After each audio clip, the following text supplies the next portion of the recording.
বারাণসীর জ্ঞানব্যাপী মসজিদের ব্যাসকা তেহখানাতে পুজো করার অনুমতি পেয়েছেন হিন্দু ভক্তরা। দিন কয়েক আগেই এ নিয়ে নির্দেশ দিয়েছিল বারাণসীর আদালত। তাতে এক সপ্তাহের মধ্যে পুজো পাঠের আয়োজন শেষ করতে বলা হয়েছিল। আদালতের ওই নির্দেশের পর গত বৃহস্পতিবার থেকেই শুরু হয়ে গিয়েছে আরতি ও পুজো পাঠ। সেখানে ক্রমশই ভিড় বাড়ছে পুণ্যার্থীদের।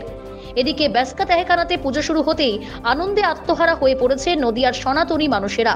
জেলার তাহিরপুরের কামগাছি এলাকার সনাতনী মানুষেরাও খুশিতে মেতে উঠেছেন। কি বললেন নদিয়ার সনাতনীরা, শুনুন। बहुत खुशी है। हम बोल रहे हैं कि जो कोर्ट का आदेश आया है बहुत बढ़िया है और बहुत बढ़िया है। মন্দিরে যে আমাদের পুনরায় পুজো অর্চনা আরম্ভ হয়েছে সেই নিয়ে আমরা খুশি, আমরা প্রচণ্ড আনন্দিত।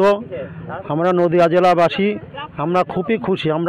আমরা সকল সনাতনীরা ভারতীয় বিচার ব্যবস্থার প্রতি আমাদের প্রচণ্ড আস্থা, বিশ্বাস এবং ভরসা দিন দিন বাড়ছে। জ্ঞানব্যাপী মসজিদের ব্যাসকা তেহখানাতে পুজো শুরু হওয়ায় খুশি বনগাঁর সনাতনীরাও। আমরা একজন সনাতনী হয়ে সত্যি খুব আনন্দিত যে ভারতবর্ষের বুকে দীর্ঘদিন ধরে যে লড়াই সংগ্রাম চলছিল সেটা বাস্তবায়িত হয়েছে। একই চিত্র হাওড়া জেলাতেও, সেখানেও খুশিতে মেতে উঠেছেন সনাতনী মানুষেরা।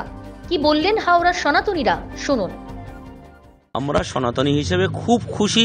এদিকে 22শে জানুয়ারি রাম মন্দির উদ্বোধন, সঙ্গে জ্ঞানব্যাপী মন্দিরে সর্বোচ্চ আদালতের নির্দেশে যে অনুমতি দিয়েছে সেখানে আবার নতুন করে পুজো পাঠ শুরু হয়েছে, লোকের মনে উদ্দীপনা শুরু হয়েছে, সুন্দর শান্তির পরিবেশ তৈরি হয়েছে।